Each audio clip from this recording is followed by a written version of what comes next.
sudah sering katakan solusinya itu hanya ada di satu orang sekarang, seorang presiden.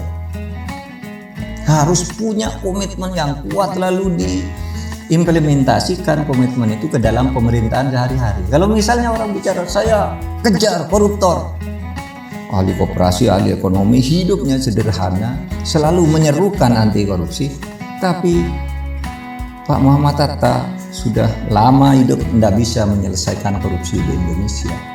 Sudah dibuat semua undang-undang yang diperlukan untuk memberantas korupsi itu selama ini dibuat. Kita membentuk KPK, membentuk MK, membentuk KY, membentuk macam-macam, kita bentuk semua. Komisi Persaingan Usaha, iya toh, macam LKHPN, macam-macam. Nggak jalan, paling jalan setahun gitu. Sudah itu rusak lagi, malah ikut rusak semua ini, pagar-pagarnya jadi rusak semua. Sebelum lanjut, ayo subscribe dulu. Yang subscribe rezekinya dilancarkan setiap hari. Berarti kalau kayak gitu solusinya apa, Pak? Apakah berarti kita berharap dan menunggu atau suatu saat nanti bakal ada? Kalau saya sudah sering katakan solusinya itu hanya ada di satu orang sekarang, seorang presiden. Harus punya komitmen yang kuat lalu diimplementasikan komitmen itu ke dalam pemerintahan sehari-hari. Kalau misalnya orang bicara saya kejar koruptor sampai ke Antartika, oke, nggak usah ke Antartika, itu yang kantor sebelah, ini laporannya. Lah itu dulu, gitu.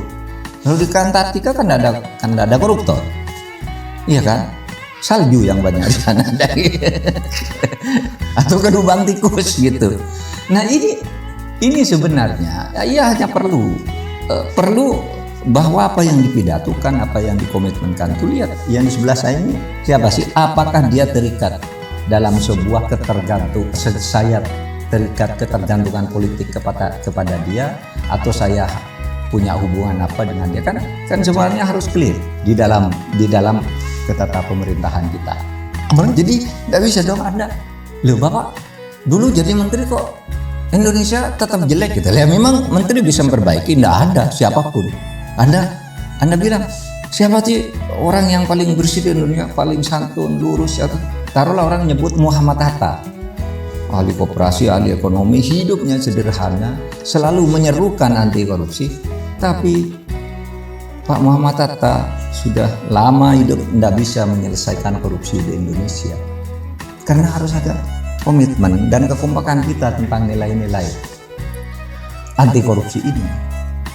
Apakah udah saking melebarnya praktik korupsi ini sehingga mulainya dari mana gitu? Apa kayak untuk bersih-bersihnya gitu? Soalnya susah. Karena semua orang ingin menjadi pemimpin, ingin menjadi presiden, wakil presiden, semua janjinya memberantas korupsi. Termasuk saya ketika kampanye ingin jadi wakil presiden, pokoknya saya sikat korupsi. Tapi dalam praktik nggak bisa. Kenapa? Tersandra oleh orang, karena dia kan perlu politik, perlu uang ketika berpolitik itu. Iya kan, perlu uang. Ini kan harus dikembalikan juga uang itu, atau orang itu diberi konsesi untuk mengumpulkan uang karena dia sudah menyumbang. Itu bukan rahasia. Tetapi maksud saya kalau ini dilakukan secara fair kan tidak apa-apa begitu. Oke, kamu menyumbang, ini kamu kasih saya konsesi ini, tapi jangan berlebihan, merusak alam, berlebihan gitu. Menurut aturan aja, cuma atas kewenangan saya sebagai pemerintah kamu saya beri keleluasaan lebih dari yang lain, kan tidak apa-apa karena kamu sudah mendukung dan ini bagian dari hak saya. Tapi jangan sampai merusak alam, terus diperlebar lagi tataran korupsinya dan sebagainya. Sehingga terus terang gini deh, setiap pertanyaan seperti yang Anda tanyakan, gimana Pak caranya? Tidak ada yang bisa menjawab, tidak ada. Semua tuh teori harus begini, itu sudah gini nggak? Gini, banyak yang bilang begini, seperti Leon ini tanya, Pak, gimana caranya kalau membuat undang-undang ini?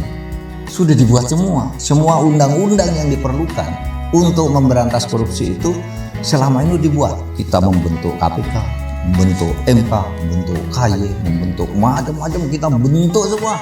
Komisi Persaingan Usaha, iya toh, macam LKHPN, macam-macam. Nggak jalan, paling jalan setahun gitu. Sudah itu rusak lagi, malah ikut rusak semua ini, pagar-pagarnya jadi rusak semua. Ada kenapa ya? Iya, orang tidak ada yang bisa mengawal bahwa itu bisa berjalan dengan baik. Kepemimpinan kita itu tidak lahir dari proses alamiah, misalnya seperti Bung Hatta dan Bung Karno misalnya, yang lahir dari bawah. Sebab sekarang semua orang mau jadi pemimpin biayanya mahal, jadinya ya tanda petik tersandra, tidak bisa berbuat banyak.